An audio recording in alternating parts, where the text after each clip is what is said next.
tous, donc je suis de retour pour la seconde partie, dans le fond pour la suite du premier vidéo que j'ai déjà mis sur ma chaîne YouTube. Puis si vous ne l'avez pas encore vu, ben, j'ai mis le lien dans la boîte de description juste en dessous. Et puis bon, dans le fond, le contenu de cette vidéo, ça va être vraiment deux parties différentes.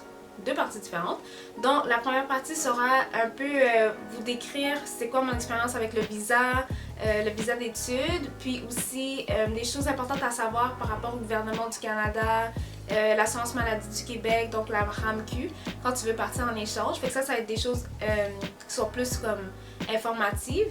Puis après, je vais vous donner des petits packing tricks, des hacks, à savoir quoi mettre dans sa valise, comment alléger notre valise, comment mettre plus de choses dans notre valise de façon plus stratégique.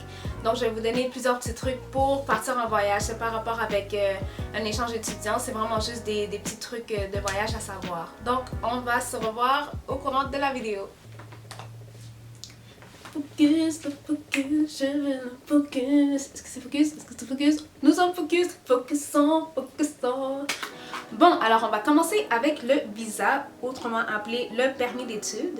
Donc le visa, ou le permis d'études, en fond, c'est une attestation qui te permet d'aller étudier dans un pays étranger ou de venir étudier au Canada, si tu veux venir étudier au Canada. Puis le visa, dans le fond, il se retrouve dans ton passeport, puis je peux vous montrer le mien rapidement. Fait que, dans le fond, c'est vraiment un collant qu'ils mettent dans une des pages de ton passeport. Et oui, j'ai une petite pochette parce que je suis cool. C'est Madame Bavard, des Monsieur et Madame tout le monde. Ok. Puis, dans le fond, ce permis-là, il te permet d'étudier à l'étranger. Mais souvent, ça dépend des pays. Mais je sais que pour le pays où je m'en vais, en Espagne, je ne pourrais pas travailler parce que c'est vraiment juste un permis d'études, dans le fond, de recherche, bénévolat, études. Et ben c'est ça. Puis, ça m'interdit de travailler. Puis aussi, dans le fond, ce qui est important à savoir avec le visa d'études, ben le visa, c'est durant la demande, ils vont te demander combien de fois tu veux rentrer dans le pays. Puis comme on est étudiant, c'est sûr que l'option qu'il faut cliquer, c'est entrée multiple. Parce que comme on veut voyager, quand on part en études, le but c'est pas nécessairement de toujours rester dans le pays où on est. Fait que c'est très important de garder ça en tête, de cocher entrée multiple. Pas faire comme moi j'ai fait. J'avais coché entrée unique. Fait que là, un peu de temps après, j'ai commencé à réaliser que j'avais vraiment pas coché la bonne affaire. Puis là, j'étais tellement stressée. Je suis retournée voir le consulat d'Espagne. Je leur avais dit, dans le fond, que j'avais fait une erreur, mais ils m'ont rassurée en me disant que quand on est étudiant, c'est automatiquement entrée multiple à cause qu'ils s'attendent à ce qu'on veut voyager dans les pays autour de l'endroit où on s'en va.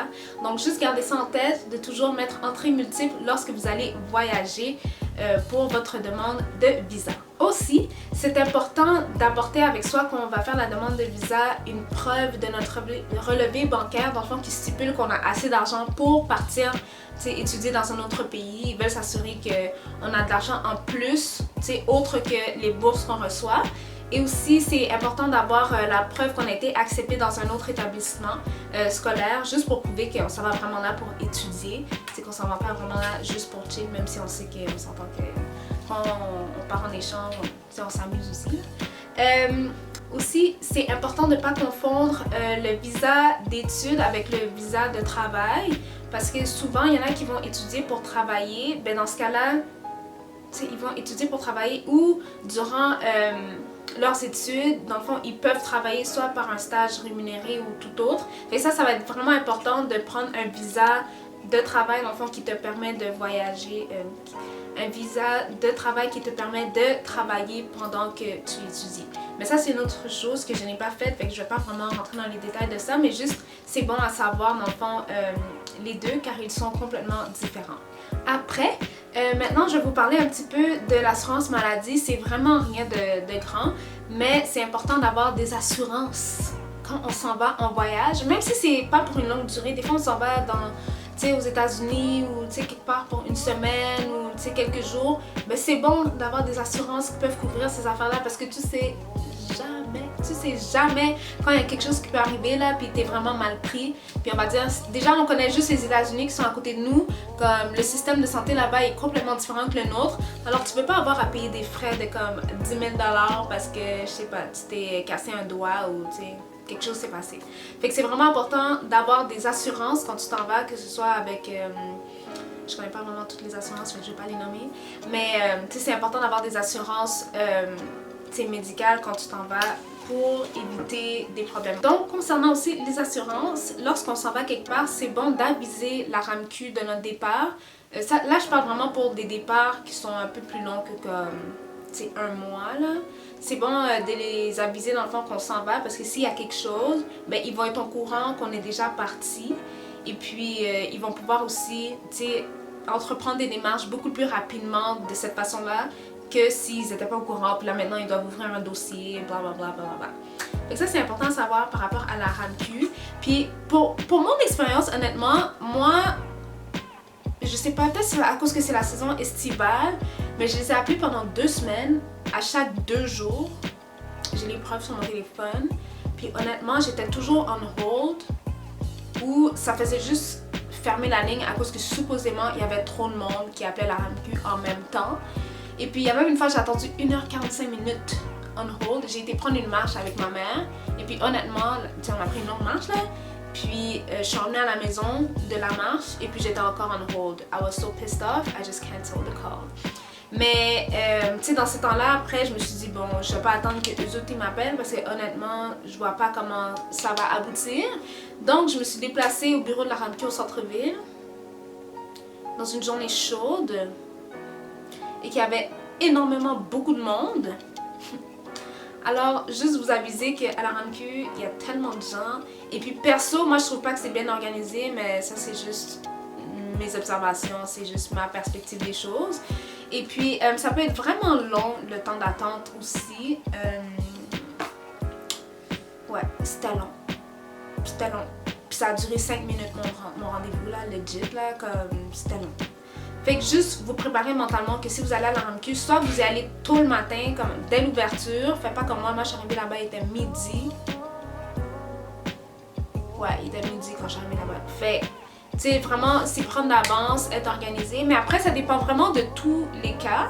À cause que mon amie, elle a appelé la RAMQ une fois. Comme après que moi, j'ai vécu tout mes shenanigans, là. Quand moi, j'ai tout vécu mes affaires. Elle a appelé la RAMQ et puis en 30 minutes, son dossier était fini au téléphone. Alors, tu sais, elle a attendu 30 minutes au téléphone puis ils lui ont envoyé un fax ou la photocopie des papiers qu'elle doit signer, puis c'était fini. Elle n'a pas eu besoin de se déplacer. Fait que ça dépend vraiment des cas aussi. Mais juste vous dire que tu sais jamais ce qui va t'arriver à toi. Alors prépare-toi. That's it. That's all I have to say about this. Et puis maintenant, une des parties qui est, je dirais, la plus cool, si on veut, c'est comment j'ai fait pour trouver un appart. Ben oui, j'ai un appart, mais j'ai aussi un Airbnb. Puis dans le fond, je quitte Montréal. Quand je vais arriver en Espagne, j'ai un Airbnb dans lequel je vais dormir pour comme 4 jours avec mon ami. Puis après, on va switch pour l'appartement parce qu'on ne peut pas rentrer dans l'appart avant une certaine date. Donc, par rapport à ça, le Airbnb, c'est très simple. Tu vas sur airbnb.com et puis tu cherches un logement, un appartement ou des chambres à louer dans le pays ou la ville que tu t'en vas. C'est vraiment très simple, c'est vraiment pas compliqué. Et ou sinon, la plateforme qu'on a utilisée dans le fond pour trouver notre appartement, c'est Spot a Home. Et puis honnêtement, il y a tellement de variétés, il y a tellement de choix. Pour le vrai, j'ai vraiment beaucoup aimé cette plateforme. C'est simple. Oui, c'est simple à utiliser et puis c'est simple à trouver des places, à trouver des apparts et tout. Mais je vous dirais qu'il faut quand même être rapide sur les occasions parce que ça part vite. Ça part vraiment vite. Fait qu'il faut vraiment être assidu et très comme... Je dirais pas rapide, faire les choix rapidement, mais tu sais, pas attendre trop longtemps avant de prendre une décision pour trouver son appart parce que honnêtement là, comme en Europe en tout cas, comme ils niaisent pas avec ça là. Tu sais, ça part vite, puis surtout quand c'est des beaux et des bons apparts qui sont pas chers, comme you'd better get on this cause it's gonna leave very quickly. Donc ça c'est une chose, puis vraiment Spot a Home, ce qui est bon aussi c'est que tu sais le service à la clientèle, it's real, it actually works. Comme these are real people talking to you. Puis ils peuvent même s'assurer de booker un appart pour toi ou de faire la réservation pour toi si t'es busy. Dans le fond, tu leur donnes les caractéristiques un peu d'un appartement que tu aimerais. Puis eux autres, ils vont prendre en charge la recherche et de communiquer aussi avec le propriétaire de l'appartement là-bas pour que tu puisses réserver un endroit. Et puis, je vous dirais que des fois, ça marche ou ça marche pas. T'sais, nous, on a fait quelques essais, peut-être 4 ou 5 essais pour un appart avant d'en trouver un. Puis, j'étais vraiment à bout. Mais, tu sais, quand c'est arrivé, ça s'est fait vraiment rapidement. C'est comme... C'était tellement quick. Ils ont accepté ma réservation et puis déjà, l'argent a été enlevé de ma carte de crédit. So, you know. Comme, tu sais, c'est rapide. Oui, il y a des frais. Oh my god, il y a des frais. Il y a des frais, guys. Il faut faire attention parce qu'il y a des frais. Et les frais ont fait mal. Les frais ont fait vraiment mal. Comme il y a des service fees, il y a aussi comme certains clean-up fees. Ça dépend vraiment des propriétaires ou des appartements. Mais des fois, les frais peuvent être vraiment très élevés. Fait que c'est important de regarder les conditions du propriétaire avec ça aussi. Et puis aussi de voir si la période dans laquelle tu t'en vas dans son appart, c'est la période qui est la plus achalandée, la plus en demande. Parce que ça peut aussi que les prix vont varier durant ce moment-là.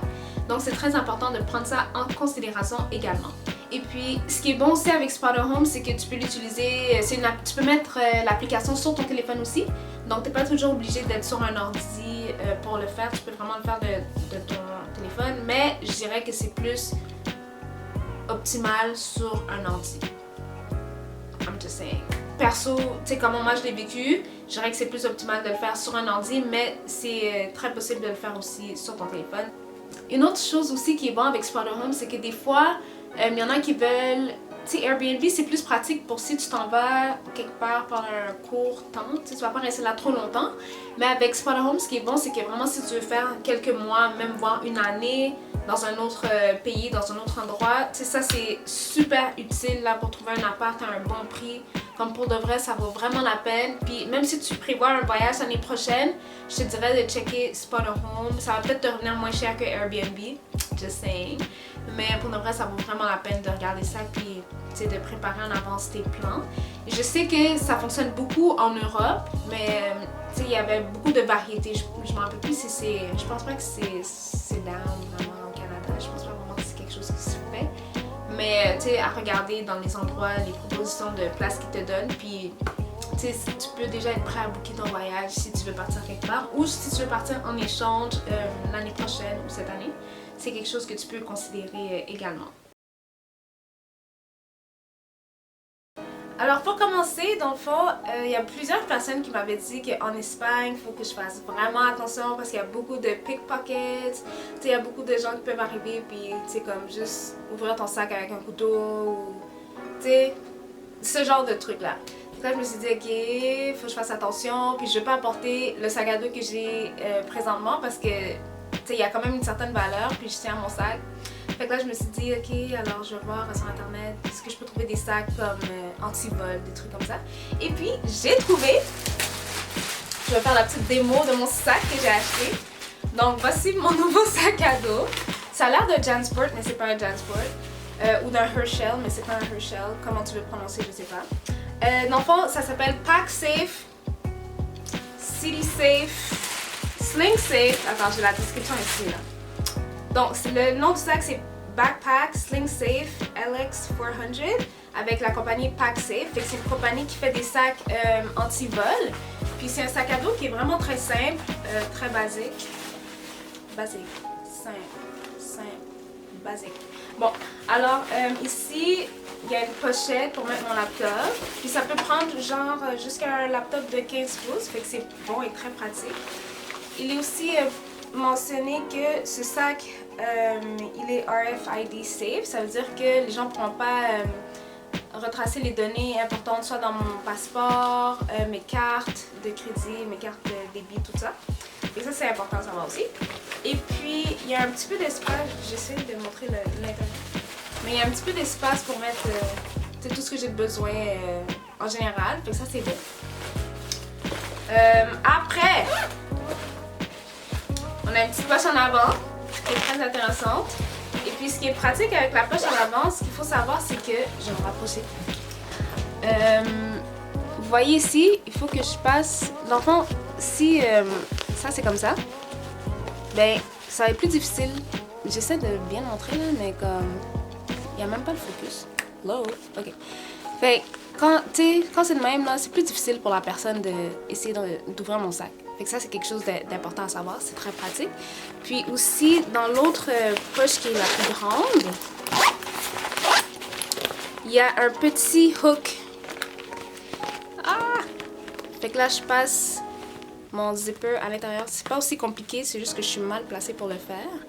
Et puis quand c'est comme ça, ben tu peux pas ouvrir mon sac. Fait que ça, dans le fond, c'est un sac à dos qui est très pratique. Il est anti-slash, ça veut dire qu'on peut pas le couper avec un couteau.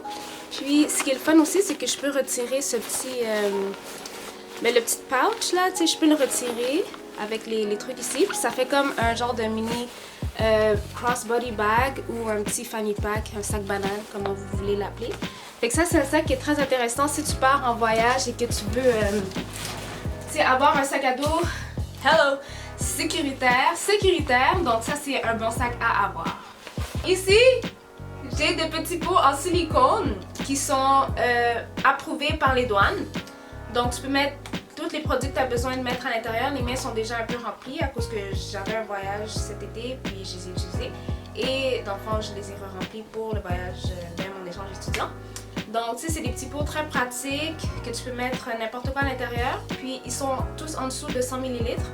Donc, tu n'auras pas besoin de t'inquiéter par rapport aux choses importantes, les crèmes luxueuses que tu mets, que tu apportes des fois, que tu dois jeter parce qu'ils sont au-dessus de 100 ml. Fait, ils sont en silicone, sont très pratiques, ils se plient. Je ne vais pas trop les plier parce que je veux pas que mes choses sortent là. Puis, ça coule pas. J'ai fait le test, ça coule pas dans ton sac. Donc c'est vraiment très pratique, ça c'est mon savon, ok. Fait que lui c'est la crème. Fait que tu sais c'est juste comme tu pèses puis hello! Fait que c'est très pratique si tu veux utiliser, dans le fond si tu veux apporter des petits pots sans nécessairement apporter le vrai contenant de la marque que tu as besoin. Donc ça c'est quelque chose à savoir et qui est très pratique. Ils sont vraiment cute, il y a différentes couleurs. Je les ai achetés sur Amazon, je pense que c'était comme en dessous de 20$. Fait que je mettrai le lien dans la boîte de description pour ça aussi. Et pour mon sac aussi, j'avais oublié de le dire, mais je mettrai le lien dans la boîte de description pour mon sac. Donc pour enchaîner, j'ai aussi, tu sais, dans le fond, je peux partir avec un carry-on, un sac personnel et une valise de comme, je m'en rappelle plus c'est quoi, c'est comme 28 pouces. Je m'en rappelle plus c'est quoi la longueur, mais la plus grosse grosseur d'une valise que tu peux apporter. Mais ça va peser maximum 23 kg. Je sais que c'est pas beaucoup, puis si tu me connais bien, tu sais la quantité de vêtements que j'ai, et puis c'est vraiment dur pour moi de choisir dans le fond les vêtements que je vais apporter, mais il y a un truc, guys. Ça s'appelle des packing cubes ou des compression bags, peu importe le nom que tu lui donnes. Fait que c'est des petits sacs comme ça, dans le fond, qui sont très pratiques, que tu peux mettre tous tes vêtements à l'intérieur. Tu les roules en dedans, là, je vais vous montrer un peu. Ça, c'est les miens, ils sont déjà remplis parce que ben, il faut que je fasse ma valise avant de partir. Je suis déjà un petit peu très late. Fait que si j'ai des vêtements, ils sont tous empilés là-dedans, sont tous roulés. C'est super pratique. Puis ça se met vraiment bien dans la valise. Ceux-là, dans le fond, j'en ai deux. Ceux-là, ils viennent de Away. Away, c'est une marque. Dans le fond, c'est la marque de mon carry-on. Puis ils offrent ça aussi. Je mettrai tout ça dans la boîte de description. Ils sont super pratiques. Sont de très bonne qualité aussi, ceux de Away, à date c'est les meilleurs. J'en ai une autre que je vais vous montrer après. Mais ceux-là, je les aime vraiment beaucoup. Ils viennent en paquet de 4 ou 6. C'est un petit peu dispendieux, mais ça vaut vraiment la peine si tu es une personne qui voyage beaucoup et qui veut quelque chose de solide et qui va te durer longtemps. Ça là, puis il y a différents formats. Ça, c'est un moyen. Les autres sont dans mon carry-on. Je suis vraiment désolée, je voulais pas toutes les sortir. Mais il y a différents formats qui viennent avec. Fait que ça, c'est important à savoir aussi. Puis après, j'en ai d'autres qui viennent de Amazon. Pour vrai, Amazon a vraiment une pile de marques différentes. Puis tu peux choisir différentes couleurs. Ça, c'est ceux que j'avais acheté pour le voyage de ma soeur. Mais bref, je les ai pris parce que I'm leaving.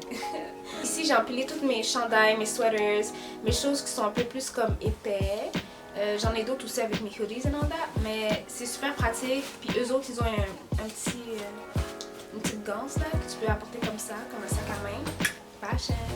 Donc ça c'est intéressant à savoir. Fait que eux autres ils viennent de Amazon, puis je pense qu'il y en avait 6 ou 9 dans le paquet.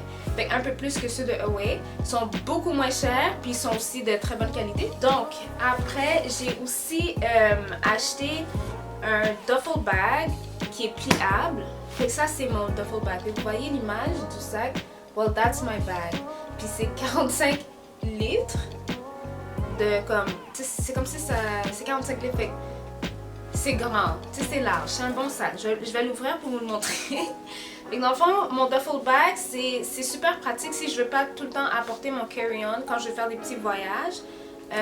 Voyager à travers l'Europe, ça va être super pratique parce que non seulement il est pliable, puis il est aussi waterproof. Donc, pas de worries pour la pluie ou la neige ou peu importe la température quelconque. Donc là, je suis en train de défaire le sac. Fait, vous voyez, how cool is this? Ah! Ok. Fait que là, ça c'est la petite poche interne. Donc ça devient un duffel bag. It doesn't look good on camera, but it actually looks good and it works really well. Fait que tous ceux qui ont des sacs Nike ou comme Adidas pour aller au gym, des affaires comme ça, c'est super pratique parce qu'ils sont vraiment légers. Ici tu as la grosse, ici tu as l'autre qui est plus large. Puis quand tu le remplis, tu peux vraiment mettre beaucoup de choses à l'intérieur. J'ai fait le test, puis ça peut en prendre. Ça peut en prendre. Puis celui-là, il vient de Eddie Bauer.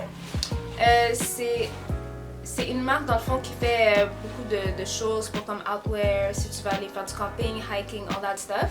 Fait que c'est de très bonne qualité. Je l'ai acheté, il était genre 25$ en rabais sur leur site web. Fait ça vaut vraiment la peine d'acheter ça. Il y a des poches ici, sur les côtés. Je sais pas si je fais une belle description de l'affaire là, mais il y a des poches ici. Je pense qu'il y a une deuxième poche à l'intérieur. Ouais, il y a une deuxième poche à l'intérieur. Puis tu peux la porter comme ça aussi, en longueur. Je peux le mettre on my shoulders, so I look cute. Trying to look cute. J'ai ça ici. Il a l'air comme... Mais pour de vrai, c'est super pratique pour faire des petits voyages ou juste aller au gym. J'ai un petit sac de gym. Je vais pas au gym, j'aime ça m'entraîner chez moi, mais c'est pas grave. Donc c'est ça pour les sacs. Donc non, c'est pas vrai, j'ai dit que c'était fini pour les sacs, mais non, c'est pas fini, j'en ai un autre à montrer. Fait que ça, c'est un sac à dos, dans le fond, il vient de Maguire. Il est fait en cuir, il s'appelle le sac Spezia. C'est mon sac préféré là, depuis que je l'ai acheté, je le porte tout le temps avec moi. Puis dans le fond, c'est un sac qui peut paraître, tu sais, il est très chic quand tu mets... Attendez. Puis aussi, ce que j'aime beaucoup avec ce sac-là, c'est qu'il est pratique dans le sens que c'est un peu comme le sac à dos que j'ai montré au début. Ici, il y a un harnais, un hook. Puis ça va être plus difficile à retirer. Comme si quelqu'un veut passer derrière moi pour ouvrir le sac, ben tu as une étape. Faut que tu enlèves ça, and then you have to unzip it, and then you have to reach for my stuff inside.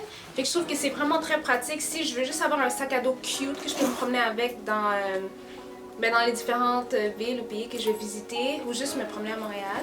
C'est un sac qui est très intéressant pour des sorties qui sont un peu plus cute parce que c'est pas vrai que je me promenais avec ça all the time. Comme this is for my laptop and my camera and that's it. Comme, honnêtement, moi je suis pas vraiment une fille comme gros sac à dos. J'aime ça les petits sacs. So, tu sais, I wanna look cute. I can look cute. Can I look cute? Ok. Fait que c'est ça. Ça c'est mon petit sac à dos super pratique. Puis aussi, il y a une petite poche sur le côté. Fait que ça c'est l'arrière du backpack, du sac. Puis il y a une petite poche sur le côté qui est zippée. Fait que je peux mettre ici mon téléphone ou mon portefeuille, puis ça peut être accessible très rapidement au lieu de toujours avoir à ouvrir le sac, reach up, comme non. C'est juste de côté, je l'ai sur moi, là juste comme ça, oh, zip, and then I can reach my stuff by the side. Donc ça c'est, je pense que c'est tout ce que j'avais pour mes packing tricks et packing hacks. J'espère que vous avez aimé ça. Puis si j'ai d'autres choses, ben entre temps je ferai d'autres vidéos à ce sujet-là. Si vous avez des questions ou des suggestions, ben n'hésitez pas à m'écrire soit sur Instagram, sur YouTube and all that. Puis c'est sûr, je vais vous répondre. Alors, merci beaucoup de regarder ce que je fais pour l'appréciation, pour les encouragements. Donc, on se revoit probablement en Espagne parce que d'ici là, je pense pas que je vais filmer d'autres vidéos. Mais merci beaucoup. Bonne journée!